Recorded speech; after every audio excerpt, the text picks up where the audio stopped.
Hey everyone, in this episode we're reviewing Dead Man's Wire and 28 Years Later, The Bone Temple. And in the second half, we compare a non-fiction story with its fictional counterpart. Let's remember to become the ocean, not disappear into it.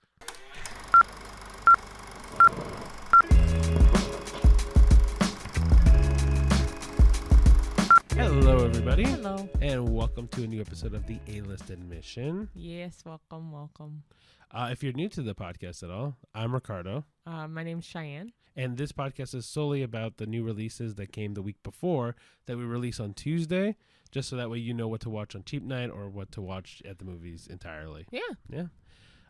Cool. You want to get into our personal news right away? Sure, it was just a snowstorm. We had snow out the wazoo the last few days, and it stopped for a bit and then melted, and then it's just been like up and down snow the last few days. I know some in the GTA buses got canceled, schools got canceled, some like fitness classes and stuff. So yeah, me and Cheyenne aren't winter people, so we do not like the snow that much. For me, I'll take snow on Christmas, but that's it. Like, and not even a lot of snow, like something to make the grass like white quick, and then that's it. True. Yeah, I'm not like we don't do skiing or snowboarding. I know how to skate, but even then, like, not a big skater. Yeah, no, winter sports is not really my thing, or I know Cheyenne's thing. We're definitely more spring, summer, fall weather than anything else. Yeah, I don't know. Yeah, there's not much to it. We just don't like snow. Or the winter, really. Very cold. Yeah, I don't like winter, and I don't think it looks pretty either. So yeah. All right, so we're going to get into our movie news and TV news, and we'll do a little spot into the Golden Globes, which had also just happened. It's award season now. The Oscars, though, I think are late February, early March. They always usually are. Mm-hmm.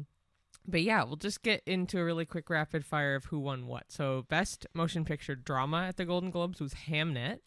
Best Motion Picture for musical or comedy was One Battle After Another. And then the Best Motion Picture Animated was, of course, K-pop Demon Hunters. Best Motion Picture for a non-English language film is The Secret Agent. And the Best Performance by a Female Actor in a Motion Picture Drama was Jessie Buckley for Hamnet. Best Performance by a Male Actor in a Motion Picture Drama was Wagner Moura from The Secret Agent, sorry.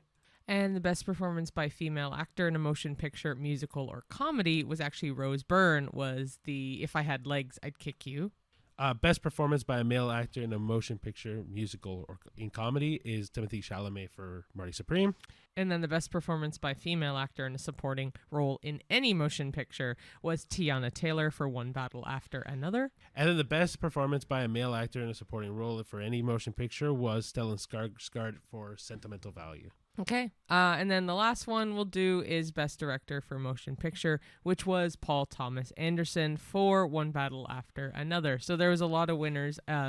Usually there's Critics' Choice and Golden Globes, and then the Oscars and the Emmys for TV. But the Golden Globes is usually a good line into what the Oscars will be winner-wise. So very well we could see Hamnet again, Jessie Buckley again, all that jazz, but sometimes it throws it for a loop. So we'll see. I mean, so far, Paul Thomas Anderson, I think, is one director for both of them. So he's pretty much, yeah, I'm pretty sure he's going to be a shoo-in for the director for the Oscars. I mean, like Cheyenne said, it's not always true, right? Like, we may not see Timothée Chalamet win Oscar for Marty Supreme, right? We don't know.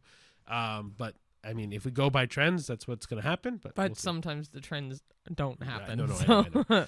All right. So the first bit of movie news that we have is some Marvel news by Film Buzzer. Colman Domingo is reportedly in talks to play the MCU's new Kang the Conqueror that replaces Jonathan Majors. That was before. Yeah, we'll see. I know he's been talking to Kevin Feige for a little while now. There's always been rumors that he might take over as Kang. And this was even before the whole Doom stuff that came out. So we'll see. I think he'd be phenomenal at it. But I also think that people don't like taking over other people's roles. Yeah, especially that one, because I actually liked Jonathan Majors as Kang, but...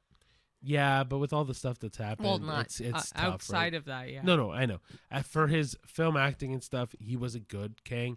I don't like what they did to Kang in Ant-Man Quantumania, but that's just me. I also don't like Ant-Man Quantumania for a lot of the things that they decided to do in that movie. But yeah, it's just I respect him if he wants to take over that role because he'll do phenomenally in that role. That being said, I also understand the reservation of not taking over someone else's role. So we'll see. Okay. Next movie news is also from Film Buzzer, but Famke Janssen will officially return as Jean Grey in Avengers Doomsday. Chris Claremont, who is the industry insider / comic book writer, confirmed that in the movie, Jean Grey will be coming back and it will be Famke Janssen.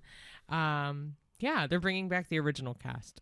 So not really a spoiler because it is kind of all over the news, but that's great. I thought she was great as Jean Grey. So yeah, I'm curious to see how the original cast is gonna go. And they said all of them. So does that mean Halle Berry's coming back as Storm? He said the entire original cast is coming back. So including Famke. So I'm curious to what capacity they're gonna be in the film because I know that that's gonna be a big thing. Is the X-Men coming back? The movie's going to be a big thing, especially Doomsday with it landing with Dune 3. Yeah, I don't know if do you think the hype is going to be big enough for Doomsday? Because I don't think it's going to be. Not at all. I think Barbenheimer or whatever the thing was. Yeah, Barbenheimer. Was such a big phenomena thing that I don't think. Because they were so opposite to each other. These aren't. They're just trying too hard now. No, but it works so well phonetically. Yeah. That I feel like it should work better. But it won't, and that's going to be upsetting. The third bit of movie news is from Screen Thrill. Netflix will be the first and the exclusive streamer for all Sony movies after the theaters and VOD. So this includes when Spider-Man Beyond the Spider-Verse comes out, Legend of Zelda comes out, and all the Beatles biopics that are supposed to come. They'll all eventually land on Netflix first before they go anywhere else. This is the first ever global pay one deal. The rollout starts in 2026. It'll be fully global by 2029. It'll run all the way to 2032, possibly.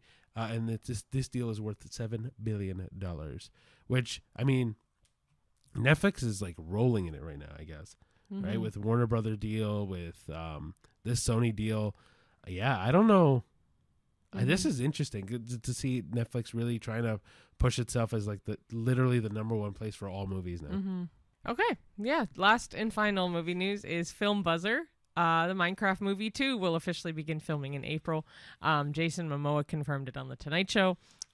He even said the script is even better. And quote, "It was so good I laughed out loud. I haven't laughed out loud in so long with the script." End quote. I think that's great. I'm very excited to see that happen. And have a sequel because it was pretty funny, especially with Jack Black and Jason Momoa together. I thought it was great, so I'm excited to see where that takes off. Do you think it's gonna have the same issue as it did when Minecraft came out, where kids were screaming, throwing stuff? Yes, yeah, obviously. Yeah, but that's the problem because that to me ruined a big chunk of the movie experience. Yeah, I really do hope that that doesn't become a recurring thing every Minecraft movie, because if that's gonna be the case, then I'd much rather not watch this movie when it comes out on theater, because I don't want popcorn being rained down on me. I don't want someone to bring a live chicken. Yeah, that was the thing that happened. So yes, I did hear about that. That's what I mean. If that's what's gonna happen, I'd rather not see this in theater. Fair enough. All right, well, that's all of our movie news.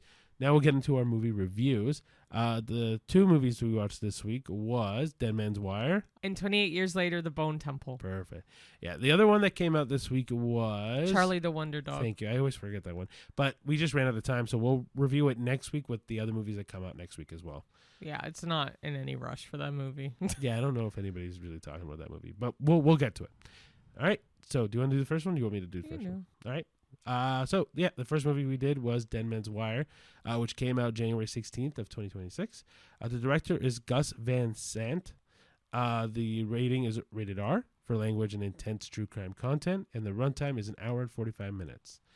The main cast of the movie is Bill Skarsgård, Dacre Montgomery, Carrie Elways, Myha'la, Colman Domingo, and Al Pacino. And the spoiler-free synopsis is about a shocking true crime hostage standoff in 1977 Indianapolis.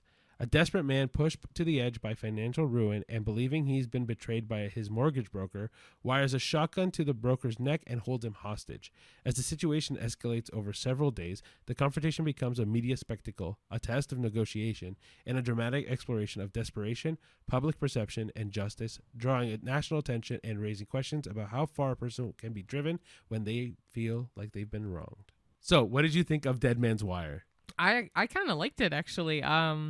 I didn't know much about it going in. I'm not a huge fan of the movies that Mongrel Media makes, just because they're more international films, and that doesn't appeal to me as much. But the cast in this is great. So once I realized who was in it, I'm like, well, this might be really good. And I haven't seen Dacre Montgomery in a while, since Stranger Things, honestly, when he was Billy. So, yeah, I actually really liked it, and it's cool or interesting that it's based off a true story. Crazy that there's literally just a man walking the streets with another man with a gun attached to his head. Crazy. But no, I actually really enjoyed it. Yeah, I thought the acting was really good. I thought that Bill Skarsgård played this weird, psyched out, crazed person, but he's not crazy. He's just weird. But no, I think he did a very good job. I think Dacre Montgomery did a phenomenal job playing this weirded out victim, because he knows he's probably not going to die, but he also feels like he's going to die. It's this weird balance. I think he did a really good job. And then, Colman Domingo's voice is so soothing over the radio. The other thing is they all really honed in well on their Midwest accents. They did a really good job making an Indianapolis accent. Yeah. Oh, and Carrie Elwise, you cannot tell that's Carrie Elwise at first glance. At first glance, no. And then you hear his voice and you're like, wait a second. And then you see his face. You're like, oh, okay, Carrie Elwise. No, you still had to point it out to me. True. For me to go, that I'm like, oh, that's Carrie Elwise. That doesn't look like him at all. The things that irk me about this movie are just certain characters that Al Pacino's character I'm not a fan of. You'll see why when you see the movie. Do you mean that in the way he acted it? Yeah, he was a good actor. I just didn't like his character. I see. For certain things. I honestly kind of think that they wasted Al Pacino's on this. They could have used anybody on this. I don't think Al Pacino needed to be in this movie. No, but maybe he wanted to be. If if he saw the script and was like, no, I need to be in this, great. I don't know. It feels like one of those things where Al Pacino's character did not need to be Al Pacino to deliver the same kind of, it needed to be hardly a gritty salesman type vibe. Yeah, I agree. It didn't need to be Al Pacino. No. All in all, I think this movie is really good. I think there's a lot of talking. Yeah, that's what he said when he finished. I'm like, I loved it, and he's like, there's a lot of talking. I'm like, okay, so. No, it's not that I didn't like it. It's just it's a lot more exposition heavy than action heavy. Right? Whereas once you see someone being held hostage, you kind of think this is going to be more action heavy usually, but it's way more exposition heavy. It's a lot more of kind of understanding the psyche of Bill Skarsgård's character, and then kind of just on the edge of a really bad situation that never really happened. Right? And so I just be ready for way more exposition than action is more my advert to this. Okay. But yeah, I would say this movie gets a 6 out of 10. Oh, mine was 6.5. So yeah, I really enjoyed it more than I think I enjoyed both movies more than Ricky did. So I don't know. This movie I thought was good, kind of being on the same level as Cheyenne said last week, where I'm trying to be not necessarily more stingy, but trying to be more cautious over what I rate higher than a 7. Because this movie was good, but I can definitely see that there's going to be movies later on this year that definitely deserve a higher praise than this. Same with the next one, but yeah. Yeah, so 6.5 for me, 6 for Ricky. So yeah. That's not too bad. No. Second movie and final movie we saw was 28 years later. The Bone Temple also was released on January 16th of 2026. The director is Nia DaCosta. The writer is Alex Garland, and we don't usually do the writer, but I wanted to because Alex Garland is a notable director as well, so I thought that was kind of cool. It's rated R for strong bloody violence, gore, language, and brief drug use, and has a runtime of 1 hour and 49 minutes. The main cast include Ralph Fiennes, Jack O'Connell, Alfie Williams, Aaron Kellyman, Chi Lewis Perry, and Emma Laird. Okay, and the spoiler-free synopsis for 28 Years Later, The Bone Temple is that it continues the post-apocalyptic saga set decades after the original outbreak of the Rage virus. In a world where survival is already brutal, society has fractured further, and the living now pose threats as terrifying as the infected. The story picks up after the events of 28 Years Later, with Spike drawn deeper into a dangerous world dominated not just by the undead, but by the ruthless survivor factions. Meanwhile, Dr. Ian Kelson embarks on a discovery that could reshape humanity's understanding of the virus and change the world as they know it. So, what did you think of 28 Years Later, The Bone Temple? So 28, the 28 saga is not my favorite when it comes to zombie movies. This movie in particular, I thought was kind of wasted. Like, I think there's some aspects to this that are really cool. Like, near the latter half, and Cheyenne will tell you, is definitely the better part of this. But, like, most of this movie to me is just wasted air. Like, I don't... Hot air? Yeah. Like, it's not needed. Like, I don't think any part of this movie is, like, really... Like, if we have never seen 28 Years Later, we don't... I don't know. Like, this movie, to me, if you saw 28 Years Later, you don't need this movie. No. I thought it was hilarious. So we left and I was cackling outside. So if you didn't know this about me, or if you're new to watching, I hate zombie movies. I don't really care if you disagree with me on this, because I hate them. I think they're stupid. They make no sense. I am not a fan at all. I do not like them. Zombieland was the only one where I can tolerate because it's funny. This one, all I'm going to say is there's one scene near the latter half that made me switch my feeling on it to, oh, this is boring, to, oh, this is hilarious. All I'll say is that it gave me vibes of Pan, which was a movie that was the Peter Pan like remake with Hugh Jackman, and it was not good. And they do a scene where they sing a Pink Floyd song, and it just was like, it's not a good movie. It's not a good Peter Pan movie. This is not a good movie. It really isn't, but I thought it was hilarious and actually made my evening so much better, the latter half of that movie. Yeah, I don't know. Like, I think, like I said, the 28 whatever is not usually our cup of tea when it comes to zombie movies. I was telling this to Cheyenne as well. I think this series focuses a lot on different factions that could survive in a zombie apocalypse. That being said, a lot of it to me is very boring, very like drawn out, very on like the fringe of being like true. I think it can be really good. I think there are things that really separate it. But this one in particular, I thought people were kind of just bumbling around until like the climax happens. And then the climax is kind of interesting, but yeah. There is a surprise near the end of this movie. I'll leave it at that. But you'll really appreciate it if you follow along this series really well. True, but the acting's still great. Jack O'Connell's great as Jimmy Crystal. Alfie is great as Spike. Ralph obviously great as Dr. Ian Kelson. Like, the whole overall thing was really good. It is hella gory, which you come to expect with zombies, but it is full of nudity. Like, a lot. And I'm like, I'm not in the mood to see all this right now. I mean, it makes sense to the zombie apocalypse, but it is a lot, and it's one of those things where if you're not expecting it and then you just like use a fucking loincloth or something, like, you know, I don't know, that I could have lived without that, but I will say, just to clarify, this movie is not funny. Cheyenne just thinks it's funny. It is, yeah. The latter half is like, I mean, there's parts in it that are funny. And there's people laughing behind us. There's comedic beats. There was even people clapping in one particular scene after I said when I really liked it. This movie is not meant to be funny. It's not meant to be funny, but I don't think it's... I think it doesn't feel that serious. Yeah, I mean, honestly, I'd give it a 3. It's not great by any means. And people are not going to agree with us because people are obsessed with the 28-year day... week, whatever franchise. We're just not huge fans. For me personally, it's a 3. But it was hilarious. The latter half I'd give like a 5. Yeah, I kind of agree with you. I think it's gonna be a 3.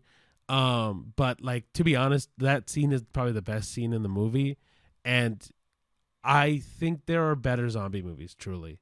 Like, even The Last of Us does the quote-unquote zombie apocalypse way better than any 28 days, 28 weeks, 28 years later movie. Also, like, I don't know. I have a better feeling that there are way more fun and interesting zombie movies. Like, even Zombieland that Cheyenne mentioned is 10 times better than that. Well, it's intentionally funny, though. But it's enjoyable. Yeah. That's the difference to me. I don't find any of the 28 blank enjoyable. I think they're very boring and slow. And for zombie movies that is supposed to create fear, I just don't enjoy them that much. Fair. Yeah. Okay, so out of the two movies, rating-wise, we'd obviously say Dead Man's Wire, but it's harder to find that movie, I think. Whereas Bone Temple obviously is not. It's everywhere. I mean, if you like the franchise, you're going to like Bone Temple. Let's put it that way. Yeah. If you don't like the franchise and you don't want to watch a zombie movie, then absolutely watch Dead Man's Wire. I think it's way better. And it's way more enjoyable. Again, like, maybe we're the outliers and that we don't like the 28 blank stuff later. That everyone is going to enjoy the Bone Temple. I just don't think I think it's pointless. Okay. Love that. So in the second half, we are going into fictional movies and their non-fictional counterpart, or vice versa. Yeah. So I'll get started. Cool. The first bit is about fame, ambition, and public image. So everyone knows about Tanya Harding, and they made not a biopic, but they made that type of non-fictional version called I, Tanya with Margot Robbie. An interesting fictional comparison would be Black Swan. I actually think it's a really good comparison. Yeah, and they both work really well because there's the pressure, obsession, and like women pushed to breaking points. But there is this debate on like sympathy versus responsibility. So did Tanya ever really stand a chance? So if we talk about the angle of whether she was able to physically or athletically compete with Nancy, I think that she could. I think there was an argument that she absolutely could. The problem is that I think because she got so much in her head about the whole competition that there was then she took herself out of it. Regardless of the whole accident that happened, I don't think Tanya would have won. Yeah. Because she was already in her head so much about Nancy beating her. Yeah. Right? Yeah. Next one in the like fame and public image type is Bohemian Rhapsody, which was the nonfiction for I say nonfiction, it's because I'm comparing it with a fictional film. Yeah. There obviously is inaccuracies in all of the nonfiction. Oh, absolutely. Yeah. But Bohemian Rhapsody based off of Freddie Mercury, an amazing job by Rami Malek. But if you pair it with a fiction version, it'd be Almost Famous. And it works because it's music myth-making versus music truth.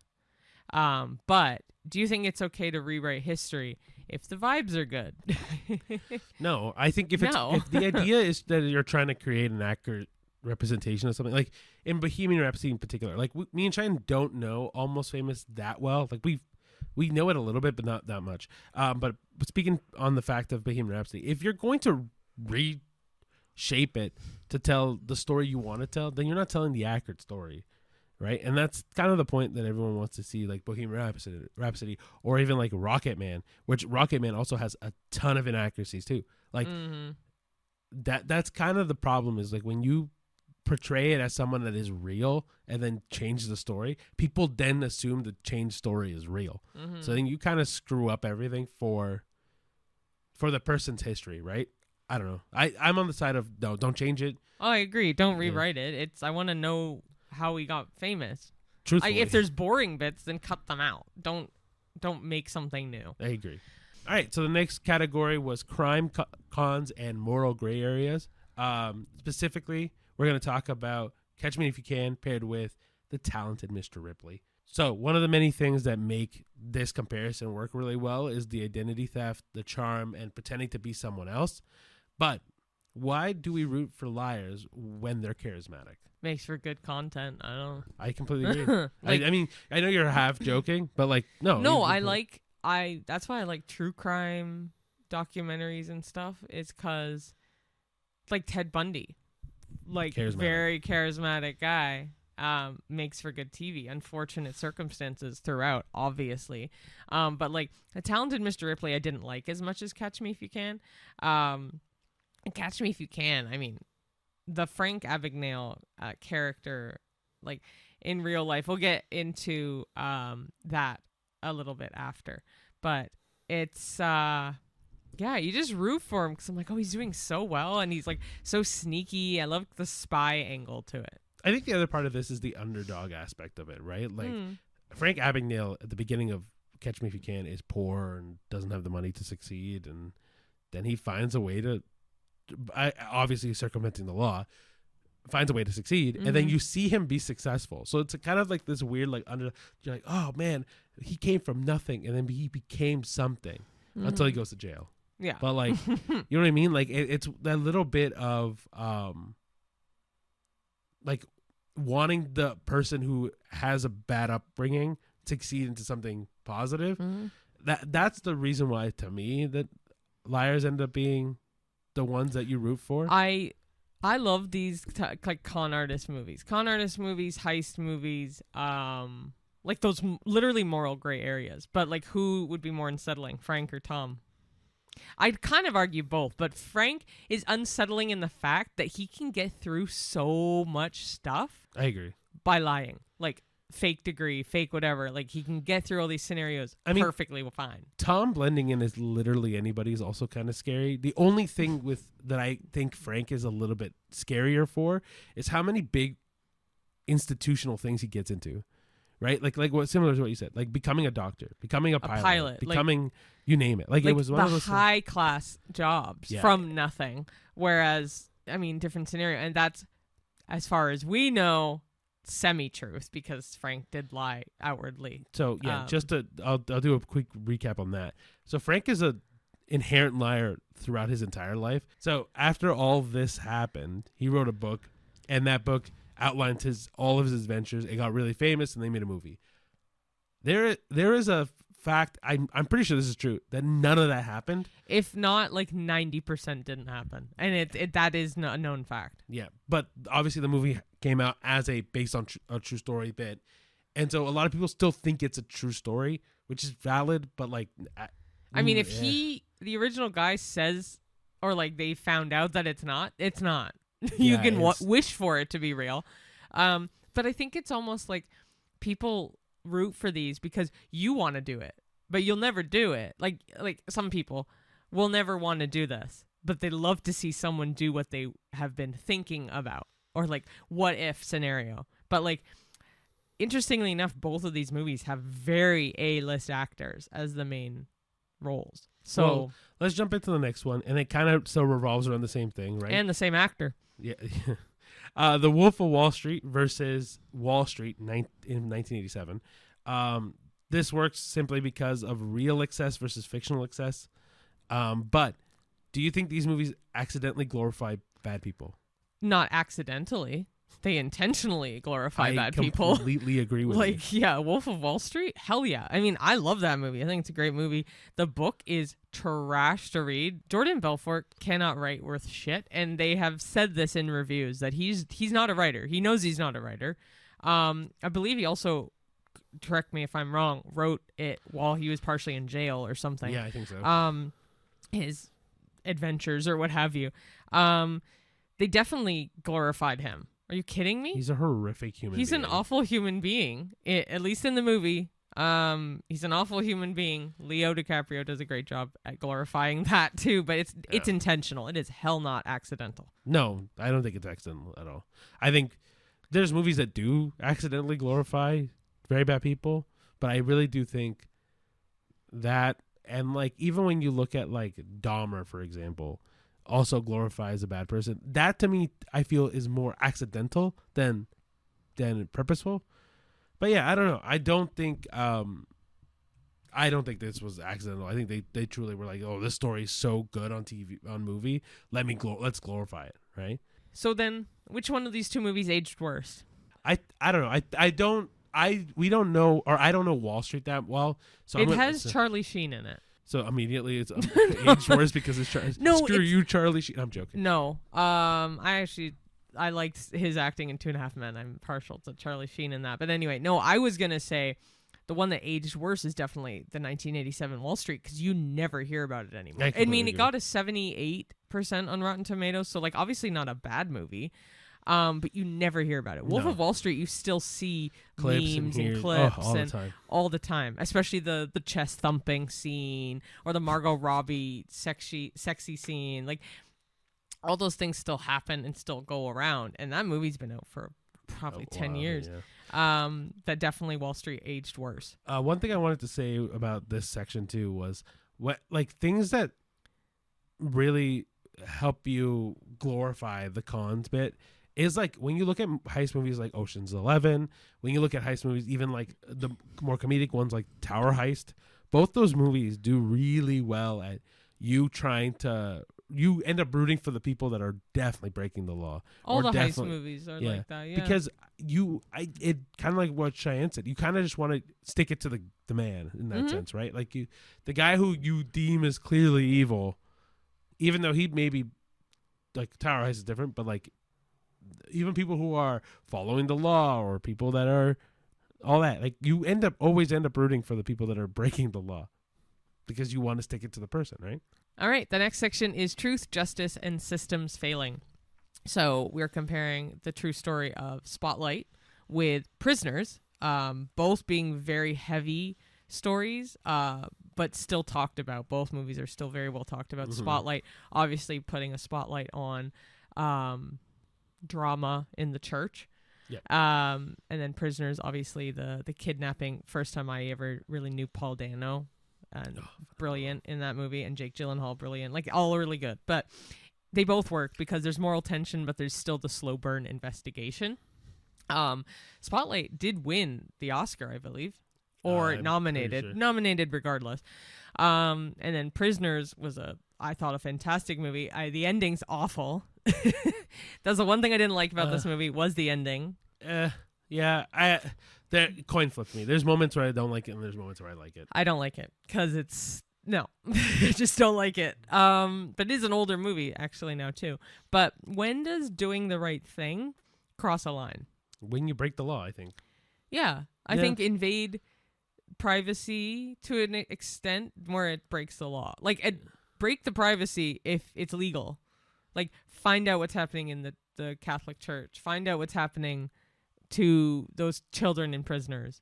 Like find out without getting yourself in shit. Yeah.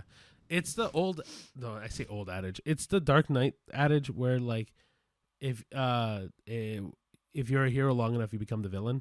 Right? Where like if we look at, I'll do Prisoners because Prisoners is the first one that pops because Hugh Jackman's a perfect example of a hero in that. He's trying to find his daughter, right? Yeah. I think there's two. His daughter and his friend's daughter. Right. They're trying to find the person who kidnapped his daughters or the children, and he like puts Paul Dano through fucking hell in that movie.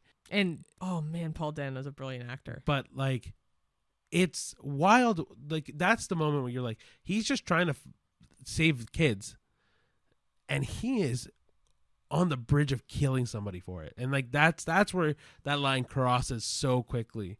Right. So I think it's you got to be careful when there's definitely, because like let's say Hugh Jackman does find the children that like that.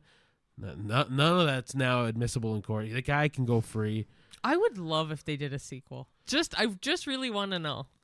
Or if the director of Prisoners can come out and say what really happens after. I just want to know. Then you ruin the ambiguous ending. I don't really like ambiguous endings. I'm not a huge fan. I would rather them tell me because I don't want my mind to go a mile a minute trying to figure out what happened. Because I just tell me point blank. That's why I'm going to see a movie. I don't want my imagination really to push that ending. All right. Just for people who have not seen Prisoners, I'm gonna say the ending quick. They definitely find them. There's no way they don't. Really? Yeah. It won't matter if you say the ending because this is not spoiler free. These are movies that have been out for 10 years. I know. It was a nice little warning. But no, there's definitely no way they did not find Jake Gyllenhaal. Right? Because they really turn around and hear him screaming. I know. But you think that they're like, nothing, it's the wind, and then they walk off? No, they were definitely listening for something, and the second they heard it, they would have saved him. All right, then the other movie in the Truth, Justice, and Systems Failing is Just Mercy, which is with Michael B. Jordan. Pair it with The Shawshank Redemption. Obviously, one very dramatized and one very true. So, Just Mercy is obviously the true of the two things. Shawshank Redemption being a Stephen King novel. Both really hit home. Both deal with racism in some degree as well, especially Just Mercy. Both excellently done. And people that we know, and tons of people still say The Shawshank Redemption is their favorite movie of all time. All time. Yeah, it works because they are wrongful imprisonment. So it's that real pain versus hopeful fiction. I personally kind of disagree with the hopeful fiction because I don't think it's hopeful. I would love for it to be. I think it's because you have a too realistic brain to this. Because I think there is like, when it comes to fictional stories. Fictional, there's the hopeful, yes. Hopeful fiction, I'll give you that. But some of them, especially the real ones, they don't end well because the justice system could be like there was DNA there that proves it. One time there was a case that it was the wrong DNA they tested. Someone got... Okay, so then this is kind of already hitting the question then. Yeah, which hits harder emotionally? Out of these two movies. Okay. So for me, I think the real story will always hit harder. I think so too. To be honest, I kind of think the fictional one hits harder emotionally because they can push the needle to make it more emotional. They can fake it. I think in this instance, I think you're right. The Shawshank Redemption is way more emotional.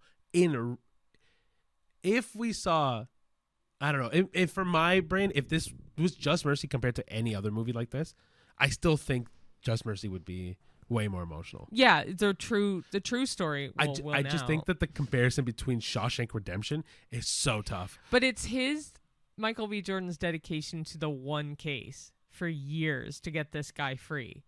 That shows the dedication. So it does hit harder emotionally because it's also a real human fighting for another real human for years. That takes a toll on the Michael B. Jordan's character. Honestly, I think this is a good question to pose out to people because I think this is tough because I think that there is definitely an argument to say the Shawshank Redemption is way more emotionally investable. That's not a word. No. Vestibule is. Whatever. People can get way more invested in the Shawshank Redemption than in Just Mercy. The last group is about survival and human endurance. We're comparing Captain Phillips with Argo, which is interesting because we've compared all real movies to fictional movies. There's an argument to this. There's real to real. Which is why we've added it. But I will get into that a little bit in a second. But some of the things that make this comparison work really well is the real world tension presented like a thriller. Yeah, so the thing is, right, Captain Phillips is definitely I don't know if it's fully real, but it's definitely like more real to me than more accuracies in it. Exactly. Than Argo, cuz Argo is presented like the Americans did everything. Again, this might hit people in a weird way. For me, this is partially fictional because it undermines the Canadian commitment to that whole incident, right? Cuz the Canadians did take them in. The Canadians did help them get all the people out, right? The only thing to me that the Americans really did was pose as a film crew, right? And like, I think that it really does take away a lot of what the Canadian commitment was. That being said, the movie is actually really good. I actually really like Argo. I actually really like both of these movies. But let's talk about the accuracy versus the entertainment aspect, which we've been kind of, there's like a through line to this throughout the whole podcast. But Captain Phillips, more, I think probably more accurate to an extent. Again, I think Argo was filmed more for the entertainment accuracies than real life accuracies. The black actor in Captain Phillips, the main who plays the Somalian, I don't remember his name. Brilliant. Phenomenal. Really good job. And obviously Ben Affleck, great in Argo. Tom Hanks, brilliant in Captain Phillips. Both really good for different reasons. Out of the two movies, I did find Argo more entertaining because I think they definitely added bits or ad-libbed bits. Or again, like Ricky said, kind of diminished what the Canadian side of the argument was or their help in literally getting these people out. So that's why we kind of put it in the fiction realm, is because there is a segment of it coming from Canadians, where the Canadian side of it is not advertised enough in it. Captain Phillips is just the story as you see it. I think there's definitely a bit of it that are both fictionalized, though. In the midst of accuracies and stuff, I do think Captain Phillips does have more accuracies based off what I've heard outwardly, too, not just from seeing it. But yeah, sorry, you were saying. No, I was completely agreeing with you. I think Captain Phillips, I think they're both definitely fictionalized to make it a little bit more dramatic, but I think Captain Phillips is more accurate compared to Argo. I think Argo does really take a lot of liberties to enhance the American side of that story. Yeah. I don't know. Maybe we're wrong. Let us know if we're wrong. Let us know your thoughts on all of these. Right? I think there's a lot of cool things when you compare the real stories to fictional stories, because the argument can also be is like, what is more fun to watch on a big screen? Because there's a lot of real life stories that are not entertaining at all. Like when we watched The Smashing Machine, not great. Yeah. Like we did not enjoy that movie at all. But then Christie, we enjoyed more. But I guess in the realm of like real stories, like when we compare it to Dead Man's Wire to me, I actually enjoyed way more than both Christie and The Smashing Machine. And I enjoyed Roofman more than Roofman was amazing. Yeah, that's a movie I'll dial back. Definitely. I kind of wish we had put it into our honorable mentions now that I think about it, because I really liked it. Kristen Dunst and Channing Tatum do a phenomenal job. You didn't seem to like it as much at the time, so I'm glad you didn't. I liked it. Didn't like it as much as an honorable mention. But there was also a lot of inaccuracies in that. True. I read about it after. Anyway. So on that is our second half. But we do have a Did We Know, like as always. Jinx. And it's a zombie movie edition. Do you want to start? Do you want me to start? Sure, I can go. All right, so the first one is, the word zombie never appears in the movie Night of the Living Dead.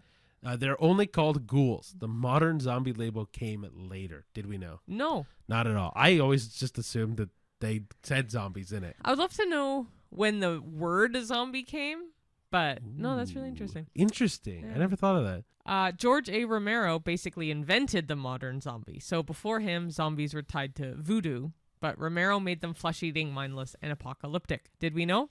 No, actually. No, most of these I'm probably going to say no. No, but like even I've seen a couple of George A. Romero movies. They're your standard. Oh yeah, original. Like what? I don't remember their names. Oh, okay. I'll be very honest with you. I remember seeing a couple of them, but like anyway, like I do think, his style it ends up does being the kind of traditional zombie now. It's interesting because I never just reflected on it. That's really fascinating. Yeah. I think it's really cool. I actually really do think that it's phenomenal that he's managed to change the landscape of zombie movies for here and after. Mm-hmm. The third one is, zombies weren't always slow. Fast zombies are a modern thing. 28 Days Later, World War Z, and people are still mad about it. Did we know? Yes, that they were a modern thing, but no, that people are still mad about it doesn't surprise me. I didn't know that they were. I didn't know that they weren't always fast. I always assumed that there was like one or two. I always assumed there was like maybe one that was fast back then, but and also to me, I don't understand why people are mad. Like, it makes sense that there's going to be different variations of a zombie, right? Like, just because one was slow doesn't mean all of them are slow. Mm-hmm. I don't know. I think it's dumb for people being mad at. Shoot the head isn't universal. Romero zombies could be killed in other ways, but the headshot rule became standard later. Did we know? No. No. I always assumed a headshot, boom, was done. Man, maybe I just fell victim to all of these stupid zombie movies. All right, the next one is that zombies became political commentary. Dawn of the Dead was consumerism. Land of the Dead was class divide, and Night of the Living Dead was race and authority, even if it was unintentional. Did we know? No, but I can totally see that now. Like, even if we look at World War Z, I think that does that very well, too. It's very political. Yeah, so, like, even in The Last of Us, when Joel has to make a decision of whether to save Ellie or not, and to put the human race at risk because of Ellie, is, like, that makes it super political. Like, what would you do, right? Kind of instance. So, but yeah, like, I don't know. Like, it's interesting. I never thought of them being political, but it's really cool. Most zombie outbreaks start because humans mess up. Military errors, science gone wrong, capitalism, corporations. It's rarely just nature. It's usually something that humans have done. Did we know? Yeah. Yeah, you can totally. This 28 series, it's a rage virus. So yeah, but it's literally every movie that's like that. Yeah. It's some sort of virus or some sort of medicine to cure stuff that causes people to go nuts. Zombie makeup is shockingly cheap. Corn syrup plus food coloring plus Rice Krispies, classic brain effects. Did we know? Yes, from like way back when. Yeah. But I think that old horror movies also do cheap prosthetics and stuff like that so well. Oh yeah, I think it's great. But same with Psycho and stuff. The mall obsession started in 1978.